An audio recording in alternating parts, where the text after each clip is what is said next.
मित्रों, एक बार देवर्षि नारद भगवान श्री हरि के पास वैकुंठ में आते हैं और कहते हैं, हे प्रभु, मैं आज कलयुग में देख रहा हूँ कि पाप अपनी की सीमाएं समय से पहले ही बढ़ाता जा रहा है।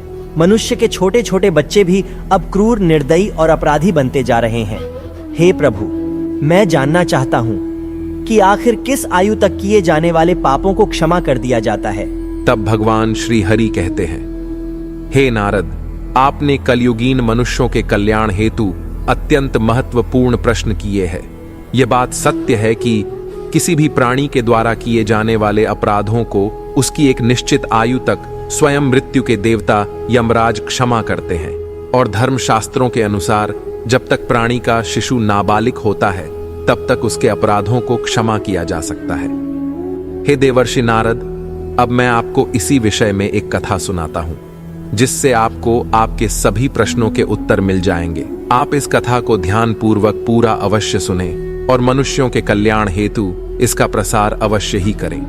तब देवर्षि नारद कहते हैं, हे प्रभु, मैं इस कथा का प्रसार अवश्य ही करूंगा, कृपा करें और आप इस कथा को कहें। मित्रों, भगवान श्री हरि विष्णु कहते हैं, हे देवर्षि नारद, एक समय की बात है, मांडव्य पौराणिक काल के एक महान ऋषि थे, जिनके श्राप के कारण यमराज को भी मनुष्य का जन्म लेना पड़ा। वैसे तो यमराज सारे प्राणियों के कर्मों के आधार पर न्याय करते हैं, इसीलिए उन्हें धर्मराज कहा जाता है। किंतु उन्होंने अनजाने में ही मांडव्य ऋषि के साथ अन्याय किया, जिसका दंड उन्हें भी भोगना पड़ा था। महर्षि मांडव्य भार्गव वंश के ऋषि थे और उनका एक नाम अणि मांडव्य भी कहा गया है। वे महर्षि मातंग और दित्ता मंगलिका के पुत्र थे। उन्होंने अल्प आयु में ही बहुत सी सिद्धियां प्राप्त कर लीं और महान ऋषियों में सम्मानित हो गए। उनका एक व्रत था कि संध्या काल के तप के समय वे मौन व्रत धारण किए रहते थे। फिर एक दिन कुछ लुटेरे लूट का बहुत सारा धन और सामान लेकर भाग रहे थे। उनके पीछे कई राजकीय सैनिक लगे थे, जिनसे बचने के लिए वे भागकर मांडव्य ऋषि के आश्रम में छिप गए। उन्होंने अपना सारा चोरी धन सामान का उनके आश्रम में रखा और ऋषि के शिष्यों से बोले, हे महाराज, हम व्यापारी हैं और आज के लिए हम अपना सारा सामान आपके आश्रम में रखना चाहते हैं। कृपया आप हमारी सहायता करें। हम यह सब कुछ कल सुबह वापस आकर ले जाते हैं। इतना कहकर कुछ लुटेरे वहां अपना सामान छोड़ आगे के लिए निकल जाते हैं। थोड़ी ही देर बाद जब सैनिक वहां आए तो उन्होंने मांडव्य ऋषि से उन लुटेरों के विषय में पूछा, किंतु मौन व्रत के कारण उन्होंने कुछ उत्तर नहीं दिया। तभी जब सैनिक अंदर गए तो उन्हें लूट के सामान के साथ साथ कुछ लुटेरे भी मिल गए। उन्होंने समझा कि ये ऋषि भी इनके साथ मिले हुए हैं और कहा, अरे ओ ढोंगी साधु, तू तो खुद को बहुत महान समझता है और चोर लुटेरों को पनाह देता है। हमें तुम लोगों की कोई भी बात नहीं सुननी है। जो भी कहना है राज दरबार में कहो, तुम्हारा फैसला स्वयं महाराज करेंगे।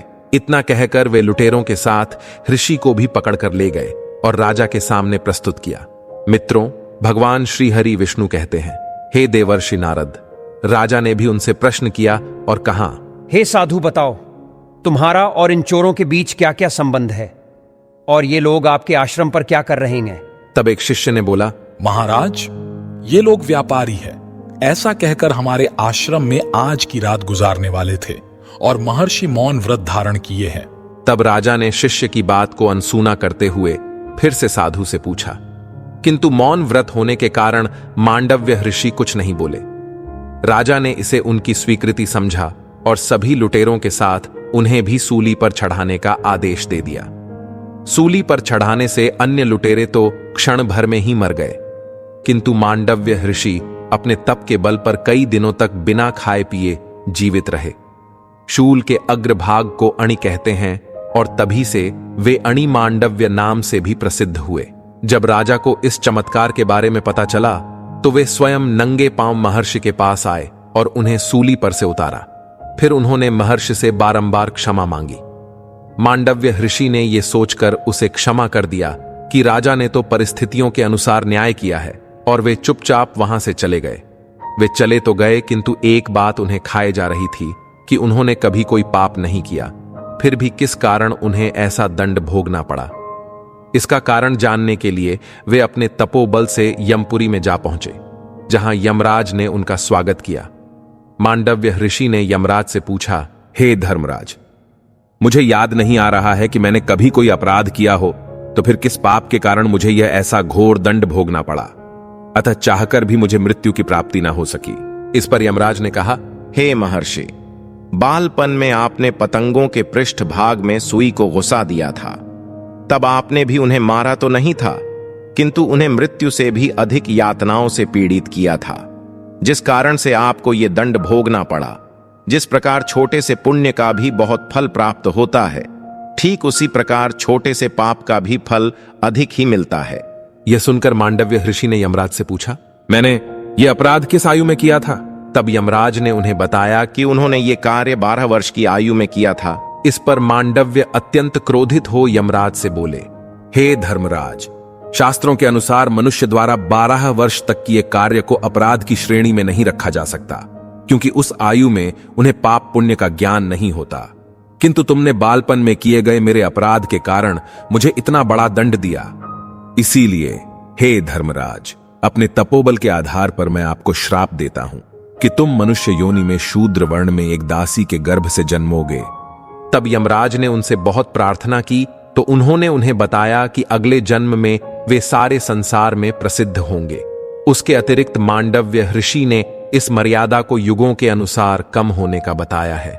मित्रों, भगवान श्री हरि विष्णु कहते हैं, हे नारद, जिस तरह से कलयुग का अंतिम काल निकट आएगा, तब मनुष्य की आयु मात्र 20 वर्ष की ही होगी, और 2 साल से अधिक आयु के बालकों को भी उनके द्वारा किए जाने वाले पापों की सजाएं भुगतनी पड़ेगी। इसी मांडव्य ऋषि के श्राप के कारण ही धर्मराज द्वापर में महर्षि वेद व्यास की कृपा से अंबा की दासी पारिश्रमी के गर्भ से विदुर के रूप में जन्मे।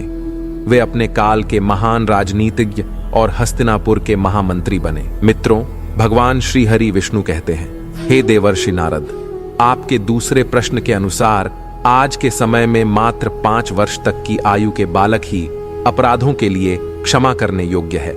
अगर किसी बालक की आयु 5 वर्ष से अधिक है तो वह भी अपराधों का दोषी पाया जाता है, और भविष्य में जैसे जैसे मनुष्य की आयु घटती जाएगी, ठीक वैसे ही उनके अपराधों और गुनाहों में तथा बुद्धि में वृद्धि होगी। हे नारद, अब मैंने आपके सभी प्रश्नों के उत्तर दिए हैं। तब देवर्षि नारद बोले, धन्य है प्रभु, आप और आपकी लीला। तो मित्रों, आशा करते हैं आपको यह कथा और जानकारी अवश्य ही पसंद आई होगी। तो वीडियो को लाइक करें और चैनल को सब्सक्राइब करें। साथ ही कमेंट में जय श्री कृष्ण अवश्य लिखें। आप सभी का धन्यवाद।